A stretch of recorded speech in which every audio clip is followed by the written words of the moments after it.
Welcome everybody to the Future of Aviation Hampton University podcast. Today I'm here with all my colleagues and we're got a lot of topics talking about the current state of aviation, what it looks like for emerging new aircraft technology with AI and just like the way it's like looking now. We got urban mobility as well, urban air mobility, kind of like the future passenger experience and just like what we want as a whole for like the next 20 and 50 years. We also have sustainability and environmental impact as well. So I would first like to pass it to Yuanta and have him talk a little bit about, have him introduce himself and talk a little bit about the current state of aviation. Yuanta, how are you doing today? I'm good, how you doing? I'm doing good. Hello y'all, my name is Yuanta Williams. I'm a second year aviation management major with business management minor from Atlanta, Georgia. And pretty much the thing with aviation today I would mainly say is the biggest thing is safety. That's the biggest thing for aviation in general, but just with all the events that have happened, in the past few years regarding aviation, everybody doesn't know what's going on. The government shutdown is just very, very, very like, aviation is it's hard to sustain and keep going when all these different events and factors are occurring. So I think the biggest thing is just to be consistent and be safe. Challenges, fuel costs, gas prices are going up every day. We're trying to make our earth more green, so that's going to be like a challenge, with avgas and jet fuel and just all these things that go into the environment and that's sustaining the earth and taking care of it as well. I got a question, just kind of like I like the points that you made just about like with the government going on. We've seen a lot of crashes. I feel like this year more than anything. And I have like kind of last question, I guess, that ties in everything. Like, why is innovation needed now, like more than ever? Did you feel like? Because we're facing adversity, we have to change things up if things are going wrong. If we can't adapt, then this career and this profession will never last. And we need it to because aviation is our world. This is how we get to each other. This is how we learn. This is how we grow. A big thing in this world is traveling and seeing it. So I feel like we're needed. Business goes down through aviation, just being able to get somewhere else in a short amount of time. We don't have teleportation technology, so if we have to get somewhere far away real fast, this is how we do it. So we need to get it together. Exactly. Air traffic congestion. The government again shut down. There's a shortage of air traffic controllers. There's a shortage of pilots. Aviation is getting more expensive, making it harder to grow pilots and put them and train them together properly, so that we can be safe. So that's just another thing. Aviation, we got to get our stuff together or it won't be here long.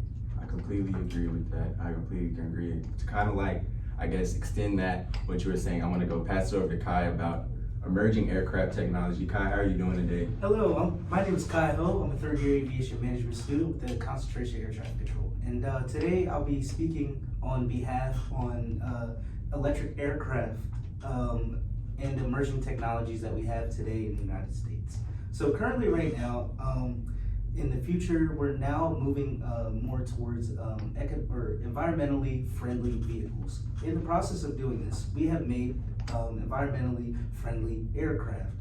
These aircraft are power driven through fuel cells. Unlike their counterproduction gas powered aircraft, these aircraft are more environmental friendly because they don't emit as many CO2 emissions to the environment.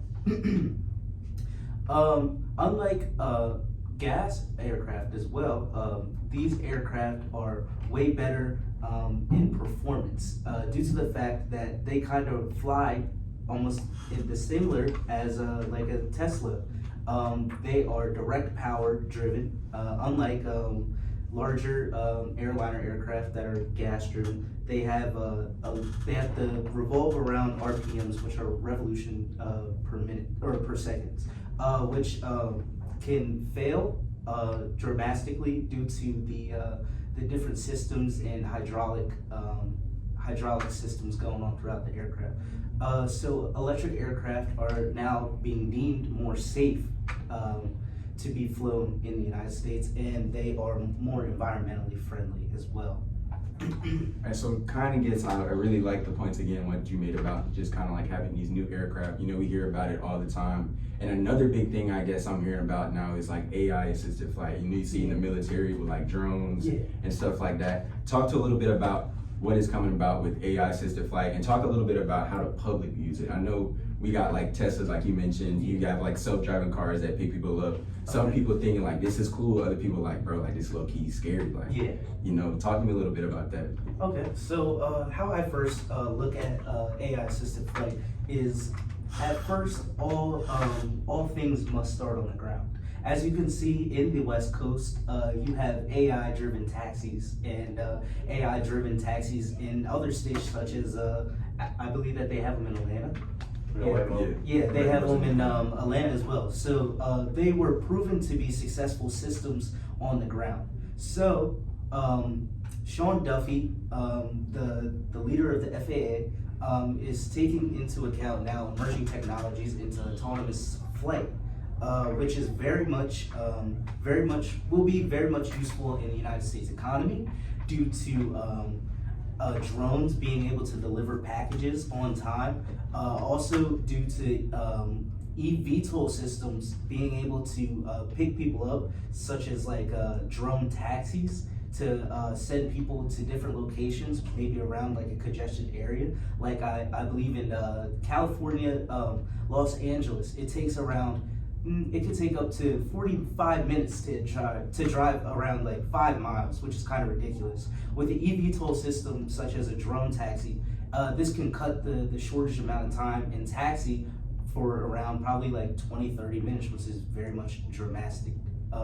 So yeah, it is being used currently and nowadays, and currently the FAA is working hand in hand with NASA right now into conducting AI-assisted air traffic controlling, which will be an easier way to basically decipher traffic and basically to separate traffic in the airspace. This AI is being currently tested right now in New York, LaGuardia. It's basically being used to separate larger aircraft from smaller GA aircraft on departure. Yep.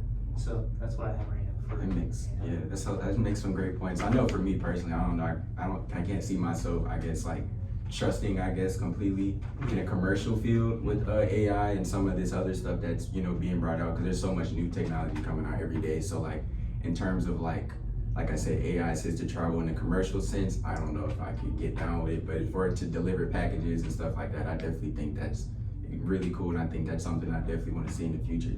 So heading over to Michael, let's kind of talk about urban air mobility. How you doing today? I'm good, how are you? I'm good. I'm Michael Anderson, third-year flight education student, Chesapeake, Virginia. And today I was going to talk about urban air mobility, which is kind of a new emerging like branch of aviation. I'm going to talk about eVTOLs, which are electric vertical takeoff and landing aircraft, flying taxis, things like that, the major companies working on them, and the potential it has to change how we commute, especially in cities, in bigger cities. So basically, urban air mobility is the idea of using small electric aircraft to move people around cities. The big thing driving this is the rise of eVTOLs, which are the electric vertical takeoff and landing aircraft.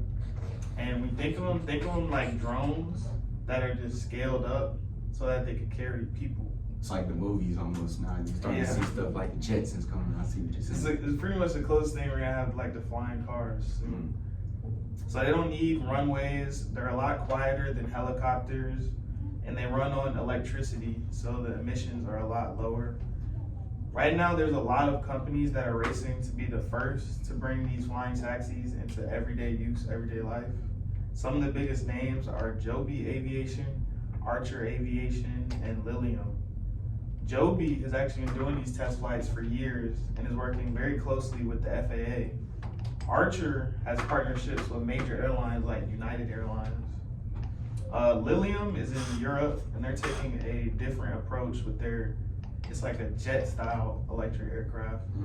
So like this isn't like science fiction. Like there's real money, real engineering, and real testing that's been happening probably as we speak, honestly. And the idea behind these flying taxis is pretty simple. Instead of spending like an hour in traffic like in LA or something, or like Atlanta, you just lift straight up, fly over everything, and then you land somewhere close to your destination in just a few minutes. In places with heavy congestion, like I was just saying, New York, LA, Atlanta, this could completely change short distance travel forever. People could use these eVTOLs to get to airports, business districts, sports events, or even just to connect major transit hubs. If urban air mobility actually scales up, it can reshape how cities function. Commutes would get shorter, the road traffic would subsequently get lighter, and cities wouldn't be limited by just ground transportation as much. But obviously coming with this would be a lot of challenges, such as airspace management. You could already know that would definitely take some figuring out how to manage the airspace in a big city with all these drones flying around, air flying taxis, cars, Noise regulations, obviously with a lot of them flying around, the noise would add up and it could get pretty loud. The charging infrastructure, like Tesla, like I was saying earlier, they've been building their supercharging network all around the country. So that's something like that would have to get built in these cities so they can actually charge consistently, and making the costs for these rides affordable for regular people instead of just rich people, pretty much. But overall, urban air mobility could be the next big shift in transportation. Definitely. The same way rideshare apps like Uber change ground transportation, eVTOLs might change how we move through the air. And because they're electric, the long-term goal is to make it efficient, fast, and accessible, not just like a luxury thing. It's one of those technologies where in like 10 or 15 years, we might look back and wonder how we ever functioned without them. I completely agree. I know what you were just talking about with the traffic. I know for myself, I'm from Atlanta, so it's like you sit in traffic. Honestly, sometimes I think about that. It's just like, what if I had something that could just get me over this, Just think about ways to get around that. But like you said, I do think like from an environmental impact, it's going to be, I feel like a couple of years for some of this technology to really get out there, because there's so much stuff they got to figure out. And there's going to be so many people that are going to be trying to get their hands on a lot of this technology and try to get up in the air as much as possible. So I definitely can see where you're coming from. But kind of adding on to that, once again, I would like to pass it over to Elena, who would be talking about sustainability and environmental impact in today's time and in the future. Elena, how are you doing today? I'm good. My name is Elena Taylor. I'm a second-year aviation management major from Milwaukee, Wisconsin. So one of the major conversations going on in sustainability in the aviation community is the commercial aviation going net zero by 2050. That's like a large goal that's happening right now. For them to go net zero by 2050, it will be focusing on sustainable aviation fuels, commonly referred to as SAF. SAF reduces carbon emissions by 80%, which is a large amount. It's a large amount, especially in today's society, climate change happening very rapidly. This is something that's really helping. So SAF, it started back in 2008. That's when the first flight was tested with those fuels, and as of now, in 2021, they've produced about 100 million liters, and then up until 2024, it jumped to 300 million liters being produced and used throughout the aviation community. Okay, once again, another great points. And kind of just to sum up everything, I'd like to go around the horn and kind of ask everybody for the next 20 to 50 years, like what do you want, in the aviation world, whether it's actually air travel in airports itself. So I know we didn't really get too much to talking about the airport side of stuff, but what could you see in the next 20 to 50 years that could be beneficial for you and just everybody in general? First, I'm gonna start with, I guess, Kyrie. Okay. So I could see autonomous water travel. I could see that could be very much useful. For example, like in bay cities like Tampa, maybe to get from one side of the city to the other, where the city is completely surrounded by water. Maybe an autonomous water taxi will be very much useful. Even in cities like New Orleans, where you got, I forget the name of it, it's the river that they got. But yeah, they got a big body of water that basically surrounds the entire city. Like a water taxi, autonomous water taxi would be a good first option. And then we start to appease more towards the politicians. Okay, say, all right, yep, it's safe. We've proven that it's safe. We've done it for some years. Let's transverse this maybe over to air travel, and then I can see this possibly being worked out between deliverance of people between city to city models. But I could never really see this happening with international travel, with autonomous flight. I could see maybe it getting on a smaller scheme, but nothing internationally I could see with autonomous flight. But yeah, with new emerging technology and stuff, I believe that this is the future of air travel. In the next 20 to 50 years in aviation, what I think about the future is, I think in like the next 10 to 20 years, I feel like things are gonna move a little slower, because everything in aviation moves a lot slower than like ground transportation and stuff. Especially because all the planes are so expensive, and there's so many regulations that go into everything. And there's so much more testing. So I think it's gonna move slower at the start. And then in like 30 to 50 years, I think it's gonna ramp up. We're gonna see more, once they get over that first hurdle, there's gonna be like autonomous cargo planes, and there's pilots on the ground that watch over them. Things like that, things like the air taxis could be like everywhere in 50 years from now.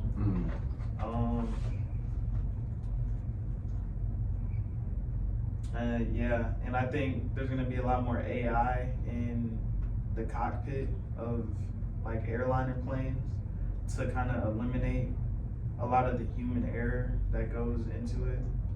A lot of human error can be fatal, and there can be AI to kind of like guard against that. And yeah, those are the biggest things I think. Definitely, I agree with that as well. For me, I think personally, I'm kind of looking forward to more like with the airport and kind of like new regulations that are going to be put out in ways to kind of, I guess, improve safety.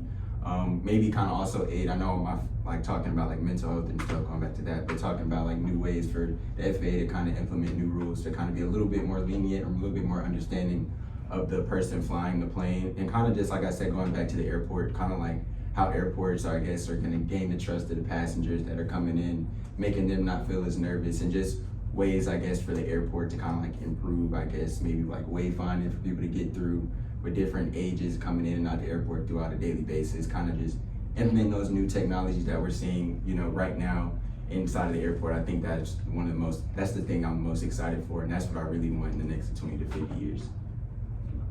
For sure. I also just want to see the next like 20 to 50 years, I want to see pilots still flying planes. I don't want robots to be flying planes, maybe because I want to fly as a career, but I think pilot's intuition will never be as long as given the proper training. I hope not either. I just want to see aviation more safe. I want to see us more efficient. I also want like aviation as a whole to be able to like not be easier, but be easier. Yeah. I feel like for to be able to just train pilots, I think that's another big thing, and to make it easier for access for more people. Not to say that. It's the thing with aviation is you want the best of the best, the most, just on point and strategic and just locked in, because again, like people's lives are at everything. But it's also to be able to have it open more as a career, but there's a lot of things that we can improve on. So do it soon. Definitely. Yeah. In the next about 20 to 50 years, I expect to see the aviation community actually leading the sustainability when it comes to transportation. I think when it comes to aviation, we burn a lot of carbon emissions, so I think that the changes we're making now will have more of an effect compared to trains, cars, things of that nature in the next about 20 years. So I expect to see aviation leading that. Definitely. Well, in today's podcast, we were able to cover the current state of aviation, I guess the new emerging technologies here with Kai, urban air mobility. We were able to talk a little bit more about sustainability, environmental impact, and I guess the question I want to leave with the audience, with you guys, is what do you guys want in the future for the next 20 to 50 years, and what does it look like? What does your dream aviation world look like for you guys? So I'd like to thank you guys for watching. Have a good one. Peace.